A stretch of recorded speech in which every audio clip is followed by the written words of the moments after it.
To the story now, the community of Westbury in Johannesburg is calling for military intervention. Residents are in a state of fear after the spate of shootings in the gang-ridden township. A teenager was shot and wounded on Monday morning, taking the number of people shot since Friday to 13. It's believed these are reprisal attacks after the killing of Fast Guns boss Keenan Sheldon Ibrahim. Our reporter Manqoba Mchunu joins us now with the very latest. Good morning, Manqoba. So the community is still in fear and they are insisting or persisting with their call for military intervention. Talk to us about this.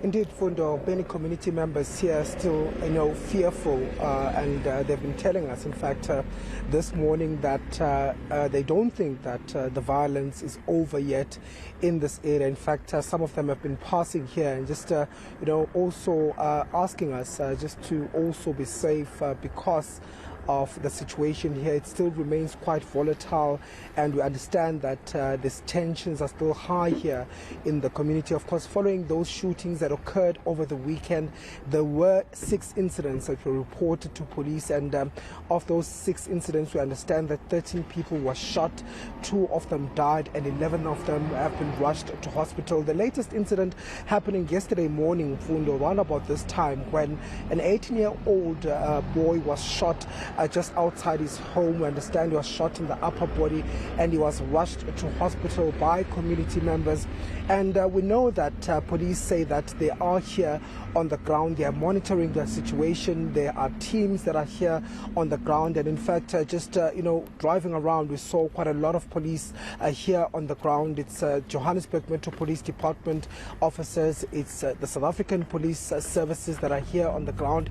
And we understand that there are various teams that are here. The anti-gang unit is here, as well as the public order policing are also here, and also a team of detectives are also here on the ground just to monitor the situation and investigate some of those cases that had happened in this area.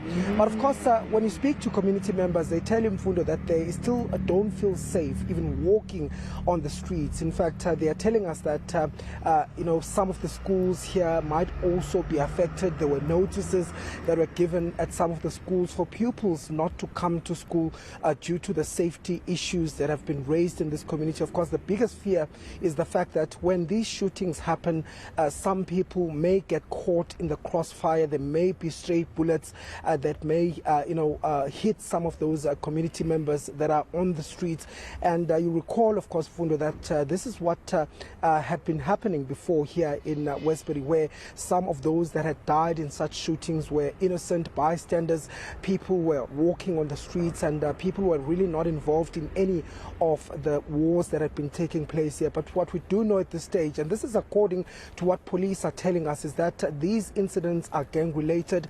They're saying that these are related to the 2 gangs that are believed to be predominant here in this community, which is the Fast Guns as well as the Farados. And they believe that, of course, this could be linked to, some of the incidents that have happened in this community. They don't know the motive yet, but when you speak to community members, they say that they believe these are, retaliatory attacks that are being carried out in this community following, of course, the killing, the drive-by incident where one of the alleged gang leaders of the Fast Guns, Keenan Ibrahim, was shot on Thursday. And following that, from Friday, we heard reports of people being shot, and the police saying that they're watching the situation quite, closely here on the ground to ensure the safety of community members. But Fundo, as I can tell you now, the situation is still not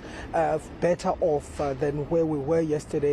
In fact, we understand that even City Power has pulled off some of its workers here on the ground, and they are now, if they want to come to the area, are being escorted by the police as well as JMPD officers. In fact, we as journalists as well are being escorted by police when we come to this community because of the safety issues here. So it is quite tense, Mfundo.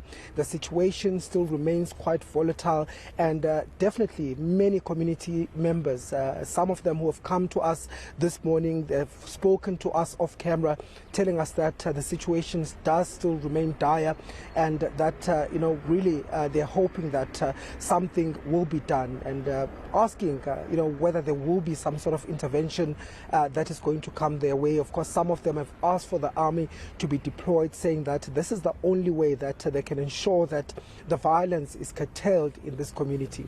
Let's hope at the very least police can maintain a presence in the area even beyond this incident. Manqoba, thank you very much for that update. That's reporter Manqoba